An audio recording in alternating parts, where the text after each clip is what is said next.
Partisipasi politik merupakan aspek penting dalam sebuah tatanan negara demokrasi, sekaligus merupakan ciri khas adanya modernisasi politik. Secara umum, dalam masyarakat tradisional yang sifatnya kepemimpinan, politiknya lebih ditentukan oleh segolongan elit penguasa. Keterlibatan warga negara dalam ikut serta mempengaruhi pengambilan keputusan dan mempengaruhi kehidupan bangsa relatif sangat kecil. Warga negara yang hanya terdiri dari masyarakat sederhana cenderung kurang diperhitungkan dalam proses-proses politik. Dalam hubungannya dengan demokrasi, partisipasi politik berpengaruh terhadap legitimasi masyarakat terhadap jalannya suatu pemerintahan. Dalam suatu pemilu, misalnya, partisipasi politik berpengaruh terhadap legitimasi masyarakat kepada pasangan calon yang terpilih. Setiap masyarakat memiliki preferensi dan kepentingan masing-masing untuk menentukan pilihan mereka dalam pemilu. Bisa dikatakan bahwa masa depan pejabat publik yang terpilih dalam suatu pemilu tergantung pada preferensi masyarakat sebagai pemilih. Tidak hanya itu, partisipasi politik masyarakat dalam pemilu dapat dipandang sebagai kontrol masyarakat terhadap suatu pemerintahan. Pengaruh lembaga sosial dalam meningkatkan partisipasi politik. Lembaga sosial telah berperan besar dalam meningkatkan partisipasi politik masyarakat, seperti yang diungkapkan oleh Friedman dan Hector yang menjelaskan adanya kemampuan dari lembaga sosial untuk memberikan sanksi positif dan negatif kepada masyarakat sehingga mempengaruhi masyarakat untuk menentukan ikut berpartisipasi atau tidak. Dari penjelasan Friedman dan Hector tersebut, dalam permasalahan partisipasi politik lembaga sosial mampu memberikan dorongan kepada masyarakat untuk turut berpartisipasi dalam politik. Berdasarkan pengamatan peneliti, lembaga sosial yang turut berperan dalam meningkatkan partisipasi politik masyarakat antara lain adalah KPUD, partai politik, media massa, dan ormas. Pertama, peran KPUD sebagai penyelenggara pemilu. KPUD memiliki peran utama meningkatkan partisipasi politik masyarakat, khususnya dalam hal menggunakan hak pilihnya.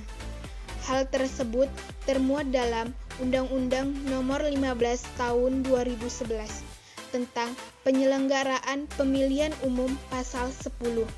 Menyebutkan bahwa salah satu tugas dan wewenang KPU kabupaten atau kota adalah menyelenggarakan sosialisasi dan penyelenggaraan pemilu atau yang berkaitan dengan tugas dan wewenang KPU kabupaten atau kota kepada masyarakat.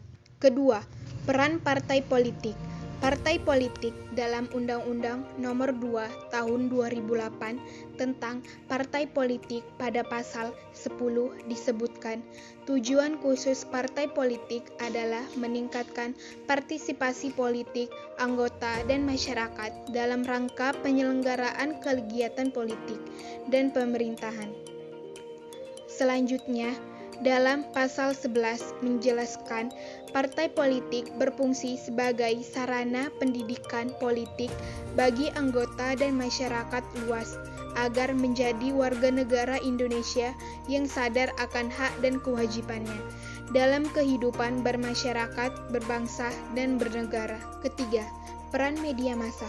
Di era globalisasi seperti saat ini, media memiliki peran yang sangat besar dalam memberikan informasi kepada masyarakat. Melalui media, komunikasi antara pemerintah dengan masyarakat menjadi lebih mudah. Begitu juga dalam pemilu, media menjadi saluran komunikasi yang sangat tepat untuk menyampaikan sosialisasi kepada masyarakat. Keempat, peran civil society, organisasi masyarakat yang banyak bergerak dalam meningkatkan partisipasi politik masyarakat adalah LSM Bangun Magetan Sejahtera dan LSM Magetan Center, Nahdlatul Ulama, dan perguruan pencaksilat setia hati teratai. Keempat, lembaga sosial tersebut pada intinya memiliki cara yang sama dalam meningkatkan partisipasi politik masyarakat. Kemudian, rasialitas masyarakat dalam partisipasi politik.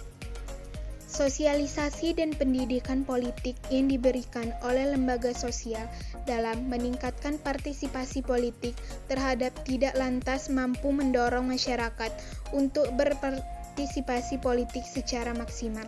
Sehingga dalam hal ini peneliti melihat dari sisi lain mengenai pengaruh rasionalitas pemilih dalam partisipasi politik. Terlepas dari pemahaman manusia sebagai makhluk sosial, pada dasarnya manusia merupakan makhluk individu. Makhluk individu memiliki tingkat rasionalitas yang sangat tinggi.